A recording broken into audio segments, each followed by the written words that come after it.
Good morning, YouTube. A little bit of an update. So my son created a forward-facing manifold. He fabricated this, by himself. This is not, obviously, this is not the turbo we're using for it. We ordered a new one. It's a T4 flange. Actually, here's a picture of it.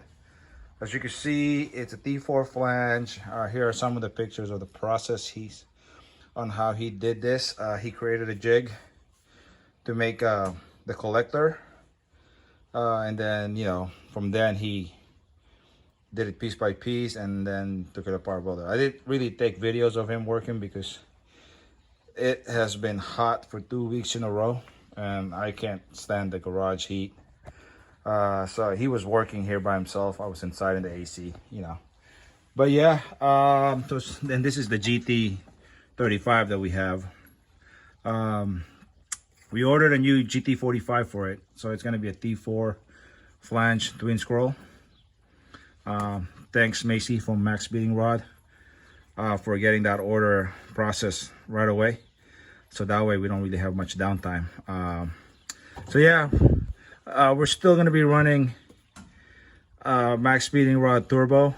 We maxed out the GT35 at 24 PSI. So hopefully moving up to the GT45 we can get to 30, 35 PSI maybe. That engine's not going to handle any more than that. It's not sleeved.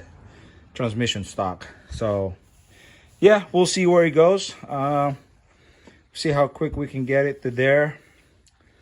And we'll go from there. I know during the winter break, my son wants to go ahead and build another engine. This engine's been in here over a year now with no issues and us beating it up. So, we don't want to keep beating on it and break something and something catastrophic, right? So being proactive about it. Same thing with the transmission. I know during the wintertime, he'll probably upgrade transmission. I think he's gonna order and fab his own intercooler also and take care of the cooling system. So there's gonna be a lot of changes to this car. Hopefully we can make more power. Andre at Speed Tech, engineering or performance. But I'll link his Instagram below. He's been helping us with this car, doing what I call his magic. It's between him and my son. They work on it, tuning it, data logging and dyno, right? So yeah. Anyways, so that's the update. It's been still constantly over 100 for the past 2 weeks. Hopefully today's the last day or tomorrow. I think next week will be a better week. Man, this guy keeps going on vacation. So he's still on, he came back and he ran right on vacation again. So yeah, we gotta work on it. If you notice, I pushed the inside outside, put the wife's little car inside. I didn't, with 110, 120, my wife wasn't using this and I didn't feel like the sun beating on it and, making this thing brittle, right? So, I put it inside. But yeah, let me take you out back to progress on the shop build we're doing. That's part of the reason why also everything's kind of slowed down because I had some issue on it. Let me take you out back. Okay guys, the progress on the shop build. We actually got a concrete slab now. The shop's gonna be 30 by 50. The driveway will be this going up to it. 50 that way, 30 this way. Yeah, and county made us put it this high, by the way. It's not by choice. But right around here it is pretty low. So where that line is probably lines up to that area. Right around there it dips down. The problem I've had, so the original concrete guy that I had took a little over a year and couldn't get anything done really. He keeps having problems with county with getting the permit stuff and inspection.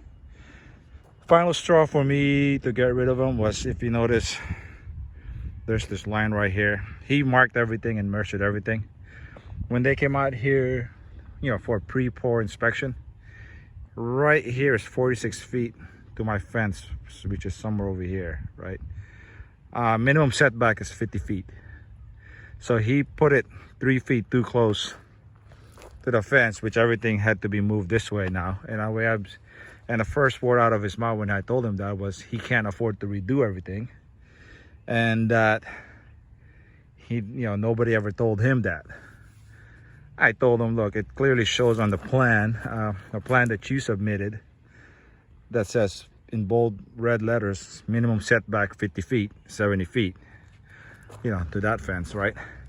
So yeah, so there's that. So I decided to go with another contractor.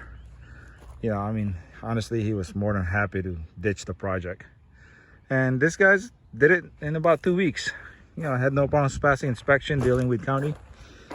So we got ourselves a concrete slab. It's 6-inch of slab with the footing is about 2 feet wide, because it kind of slopes down, and then it's a foot deep into the ground. So this side, it's about almost 4 feet total. It's about a foot in the ground and about almost 3 feet up. 2.9 feet, or yeah, I think.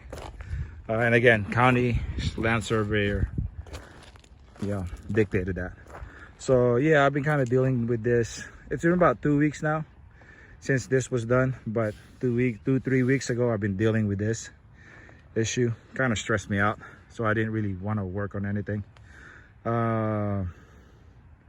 But now we're waiting for it to cure. I think it says 28 days, then we should be able to put the metal building on it. So I think either tomorrow, which is Friday, would have been 14 days later, or sometime next week, I will probably call the metal building company and set up an appointment, because I'm pretty sure their appointment's gonna take 2 weeks, right, or a week. So yeah, but that's the update on this. I'll let you guys know. I'm kind of excited on when it gets built.